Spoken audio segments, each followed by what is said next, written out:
Hi అండి, welcome to Satya studies channel. ఈరోజు మనం ఇండియన్ హిస్టరీ నుంచి సింధు నాగరికత గురించి తెలుసుకుందాం. ప్రీవియస్ క్లాస్లో మనం సింధు నాగరికతకు సంబంధించినటువంటి ముఖ్య పట్టణాలు, అవి ఏ సంవత్సరంలో కనుగొన్నారు, ఏ శాస్త్రవేత్తలు కనుగొన్నారనే విషయాన్ని గురించి తెలుసుకుందాం. ఈరోజు మనం ఈ సింధు నాగరికతకు సంబంధించినటువంటి పట్టణాల గురించి విపులంగా తెలుసుకుందాం.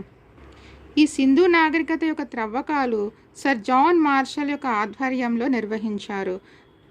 ఈ సింధు నాగరికత యొక్క అవశేషాలు మొట్టమొదటిగా లభించింది ఎక్కడ అంటే హరప్పా ప్రాంతంలో. కాబట్టి ఈ సింధు నాగరికతని హరప్పా సివిలైజేషన్ అని కూడా పిలుస్తారు అన్నమాట. సో ఈ హరప్పా ప్రాంతం అనేది ఏ సంవత్సరంలో కనుగొన్నారు అంటే 1921వ సంవత్సరంలో. అయితే త్రవ్వకాలు చేపట్టినటువంటి శాస్త్రవేత్త ఎవరు అంటే సర్ దయారాం సహానీ అన్నమాట. అయితే ఇది ఎక్కడ ఉంది అంటే, సో ఈ హరప్పా ప్రాంతం అనేది పాకిస్తాన్లోని పశ్చిమ పంజాబ్లో మౌంట్ గోమరి అనే జిల్లాలో రావి నదికి ఎడమవైపున ఉందన్నమాట.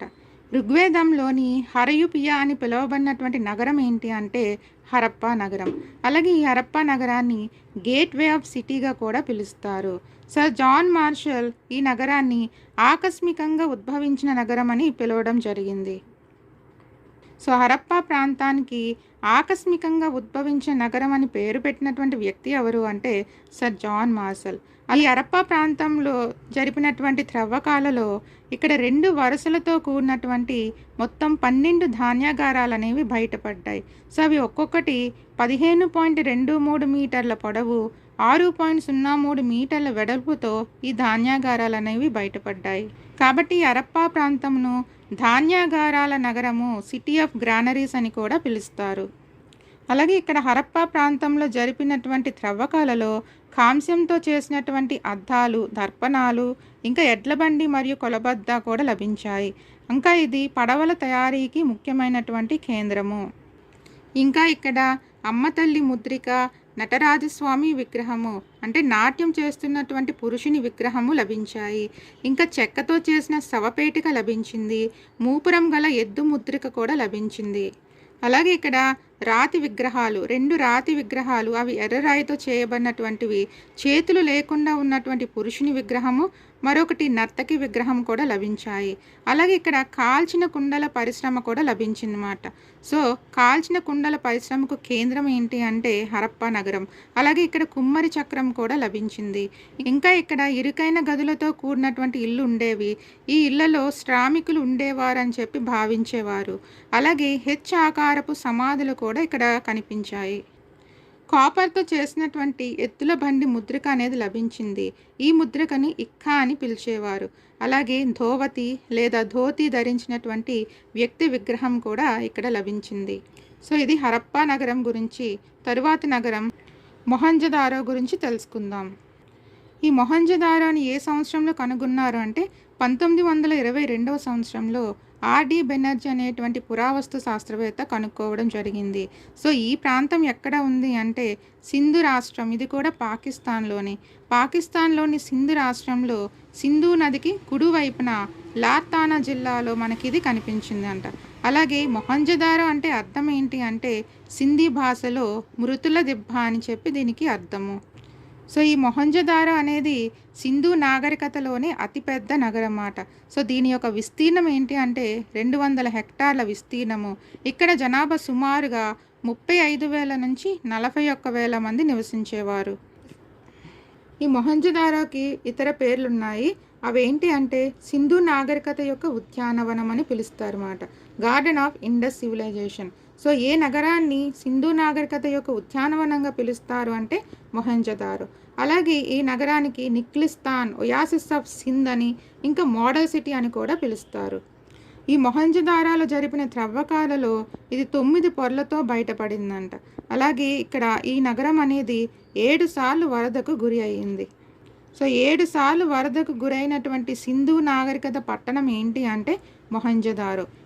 ఇంకా ఇక్కడ జరిపినటువంటి త్రవ్వకాలలో దీర్ఘ చతురస్రాకారపు మహాస్నానవాటిక అనేది బయటపడింది అన్నమాట. సో ఈ మహాస్నానవాటికతో పాటు పెద్ద అసెంబ్లీ హాలు, మహాధాన్యాగారం కూడా బయటపడ్డాయి. సో మహాస్నానవాటికను కనుగొన్నది ఎవరు అంటే జాన్ మార్షల్. సో మహాస్నానవాటిక కనుగొన్నటువంటి సింధు నాగరికత పట్టణం ఏంటి అంటే మొహంజదారో.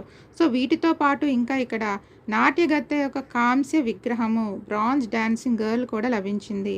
ఇంకా నూలు వస్త్రము, ఒక స్కేల్, ఎడ్ల బండి ఇవన్నీ కూడా ఇక్కడ కనుగొన్నారు. ఇంకా ఇక్కడ పశుపతి మహాదేవుని విగ్రహం అనేది లభించింది. అయితే ఈ పశుపతినాథుని చుట్టూ కూడా కొన్ని జంతువులు కూడా ఉన్నాయి. అవి ఏంటి అంటే పులి, ఏనుగు, ఖడ్గమృగము, దున్నపోతు. వీటితో పాటు పశుపతినాథుని పాదాల దగ్గర 2 జింకలు ఉన్నాయి. అయితే ఈ జంతువులతో ఏ జంతువు లేదు అంటే ఇక్కడ సింహం అనేది లేదు. ఈ పశుపతినాథుని విగ్రహంలో ఏ జంతువు యొక్క ప్రతిమ లేదు అంటే సింహం ప్రతిమ అనేది ఇక్కడ లభించలేదు. అలాగే ఇక్కడ జరిపినటువంటి త్రవ్వకాలలో కాలిన వస్త్రపు ముక్క, నూలు ఉడికే ఉండలు కూడా లభించాయి. ఇంకా ఇక్కడ అత్యధికంగా బావులను కూడా కనుగొన్నారు. మనం ఇందాక తెలుసుకున్నాం ఇక్కడ జరిపిన త్రవ్వకాలలో మహాస్నానవాటిక కనిపించిందని.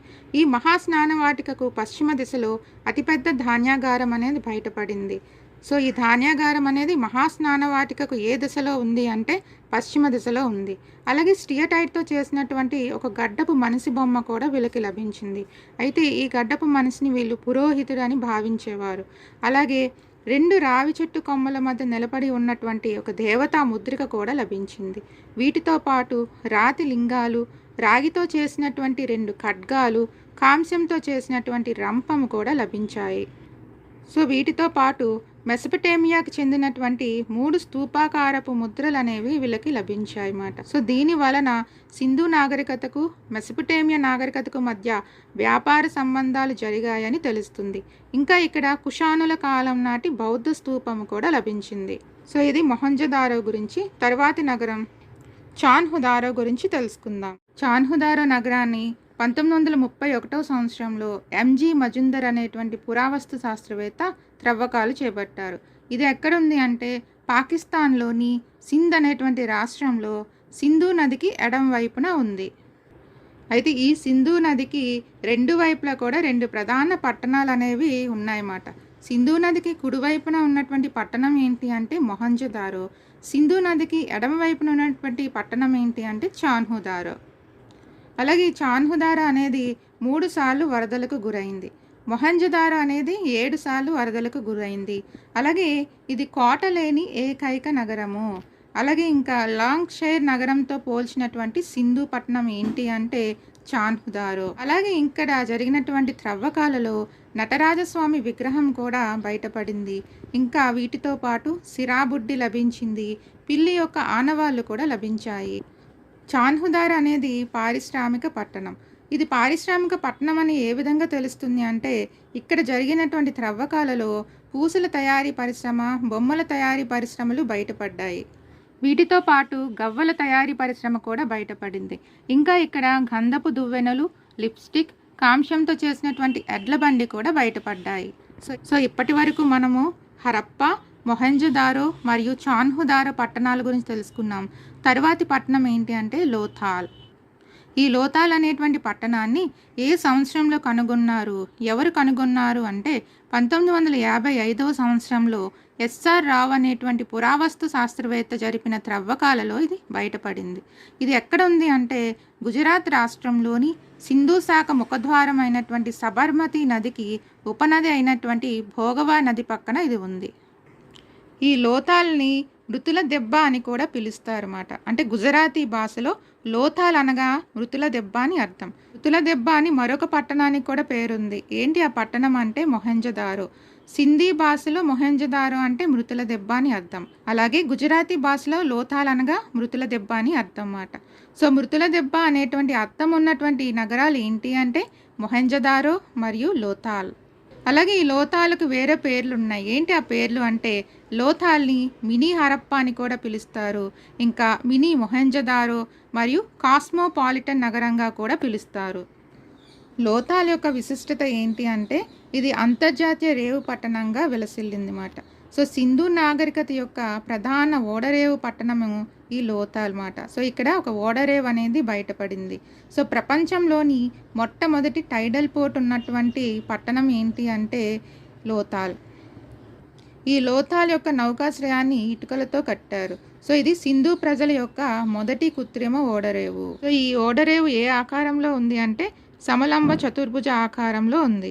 ఈ ఓడరేవు ఉత్తరం నుంచి దక్షిణానికి 213 మీటర్ల పొడవుతోనూ తూర్పు నుండి పడమరలకు 36 మీటర్ల వెడల్పుతోనూ ఉంటుంది. ఈ రేవుకి 7 మీటర్ల వెడల్పు గల ప్రవేశ ద్వారం ఉంది. ఇంకా ఇక్కడ పర్షియన్ గల్ఫ్ ముద్రిక కూడా లభించింది. ఈ లోథాల్ పట్టణానికి మరొక విశిష్టత ఉంది. అదేంటి అంటే ఈ లోథాల్ పట్టణంలోని ఇళ్ళకి గుమ్మాలనేవి వీధి వైపు ఉంటాయన్నమాట. సో వీధి వైపు గుమ్మాలు గల ఏకైక నగరం ఏంటి అంటే లోథాల్. అలాగే ప్రాచీన భారతదేశ చరిత్రలో మొట్టమొదటిసారిగా వరిని పండించినటువంటి ప్రజలు ఎవరు అంటే లోథాల్ ప్రజలు. సో ఇక్కడ వరి పొట్టు అనేది కూడా లభించింది. ఇంకా వీటితో పాటు పూసలు మరియు గాజుల తయారీ పరిశ్రమలు కూడా లభించాయి. ఇంకా ఇక్కడ అద్దకం తొట్లు, పాచికలు, దంతంతో చేసినటువంటి కొలబద్ద లభించింది. ద్విఖననం చేసినటువంటి సమాధి కూడా లభించింది.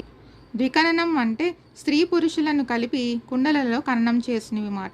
సో దీన్ని బట్టి ఇక్కడ సతీ సహగమనం అనేటువంటి ఆచారం ఉందని తెలుస్తుంది.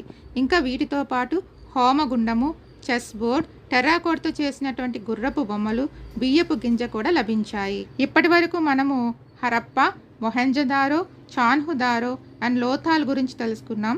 నెక్స్ట్ క్లాస్లో మిగిలిన సింధు నాగరికత పట్టణాల గురించి తెలుసుకుందాం. Thank you for watching.